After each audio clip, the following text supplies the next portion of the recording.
Of course, it's still the Saturday Breakfast Show, and this is the entertainment segment. Of course, my name is Theophilus Ilama, as your regular host. And as usual, I have my co-host with me. Ladies and gentlemen, drum rolling, the delectable Adebanke Odunui. Hello, Theophilus. How you doing? You should introduce me like that every. Don't worry, next week we'll bring the red carpet treatment. Delectable, elegant, beautiful. I mean, I like that. Okay, what we'll do next week is this: red carpet, cameras everywhere. I mean, I don't mind. I don't mind that, right? Stand in the middle and you all take pictures. You drive into the studio instead of that. No, not inside. I mean, the door is too small, but I mean, I can drive into the compound.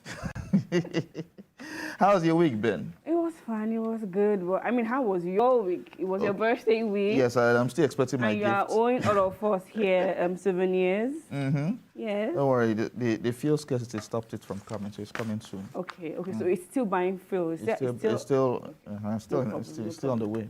You guys heard it. It's still coming, so no problem. All right, so let's get to some entertainment news right now. Now, this week's social media burst practically every day as two of Nigeria's music titans fought dirty on the platform. It seems the long-standing rivalry between the duo appears far from over. 7 years after supposedly settling their supremacy rift on stage at Wizkid's concert, they are back at it again. The battle began on Monday on social media. The latest chapter in their saga started with this video uploaded by Wizkid, apparently a subtle jab at Davido. The Ojolegba Krona posted a leaked video of Davido on his knees, crying and begging an alleged female associate. Now, the video surfaced online in April, and Wizkid posted a video similarly suggesting his fans needed to plead for a new song as intensely as a person in the video, implying Davido actually. The post sparked a social media firestorm and ignited a frenzy among the 30BG and Wizkid FC. However, Davido felt slighted and clapped back at Wizkid on Monday night. In his clapback, Davido said Wizkid's songs are no longer recognized. He boasted that since he entered the music industry, Wizkid and others have not experienced peace of mind since then. The fight has only escalated with jabs reaching Ladipo, Peruzzi, Music Mogul Don Jazzy, Kiss Daniel, Techno, and other artists. Of course, we will have Debbie coming to discuss this much later. But let's move to our first discussion on the show. Of course, Moses Babatokpe is a leading figure in the Nigerian film industry and is known for his pioneering work in film distribution, exhibition, and production. Babatokpe's journey in movie business began in London, where he gained over a decade experience in cinema operations management, retail management, and human resource. Of course, you have seen him right there. Thank you very much for joining us at this point. Good morning. Good morning. It's great to be here. Thanks for having me. All right. So it's good to have you at this point. Now, let's talk about, first of all, the elephant in the room. Word on the street say you are leaving Film House to go start another entertainment company. Of course, the question is why? Thank you. And like, again, it's great to speak to Nigerians this morning. There's only so much I can say at the moment, but I have officially now left Film House in my executive capacity as Managing Director of Film One and Group Deputy Managing Director of the Film House Group. As you know, the only thing very constant in life is change. Eras come to an end, new seasons happen, and you know it's time for new horizons, time for new challenges that we're really excited about. The great news is I am in the industry that I love passionately, an industry that has given me a lot of opportunities and helped me to record some modest achievements and great experience that I can bring to the fore, you know, going forward. Well, with what we know of your achievement, I will say it's far from modest, of course. But let's well, we're not going to dwell on this particular matter, but we would like your reaction.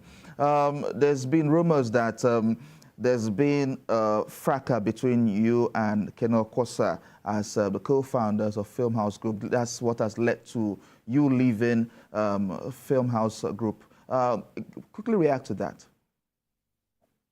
My thoughts to you, and I like again, I'm not at liberty to go into details look, the way I put it is we've had a very incredible partnership for over 2 decades. We've been friends, bosom friends at that. And, there is a time for everything. And I believe in our various endeavors will continue to be great successes. That's as much as I can say. In fracas, misalignments, or any issues, I'm not at liberty to comment on. I think what's really important to stress and very pertinent for the industry is I think both of us playing in the space, looking to advance the industry is what's most important. Okay. Well, we know that you are going to advance the industry more and more, but I would like to ask, what has been the biggest challenge so far in your career? I mean, when you started this entity with Film House with your partner, your co-founder, excuse me, the cinema in Nigeria was still very small, but now it's in many cities, and we are like, I think, the third largest cinemas in Africa. So what is the biggest challenge that you have experienced, and what do you think is the future of African cinemas? Thank you. I think, look, it's first important to kind of put this on the line point. We've come a very long way from 2011, 2012, when we raised funds and were able to open the first film house cinema.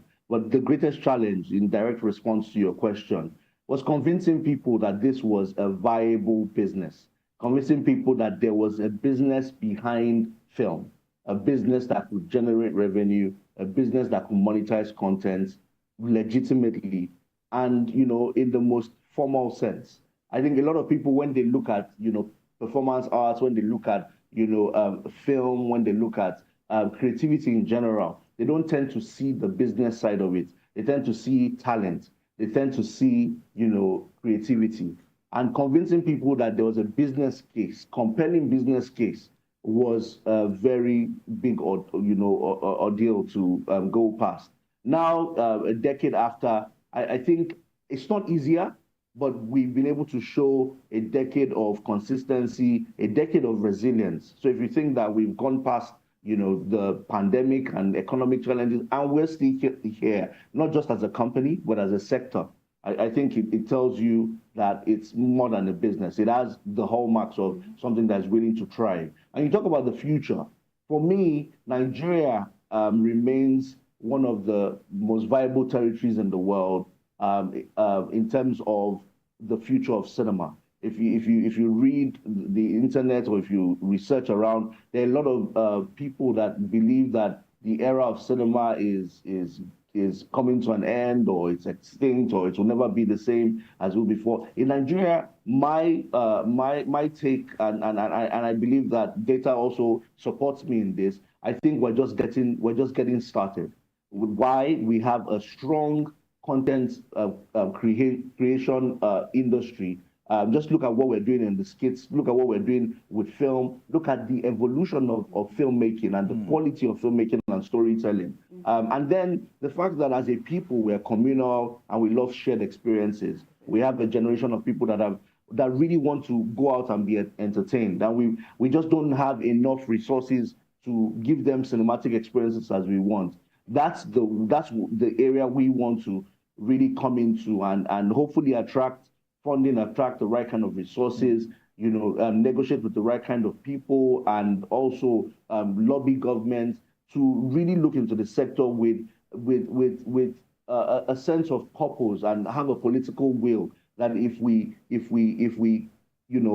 turbocharge this sector, it can be a major contributor not only to the film industry but to the economy of the country at large. Okay, so Moses, please hold on. We need to go on a commercial break, and when we come back, we will have further discussions. Stay tuned, Nigerians. We'll go on a commercial break at this point.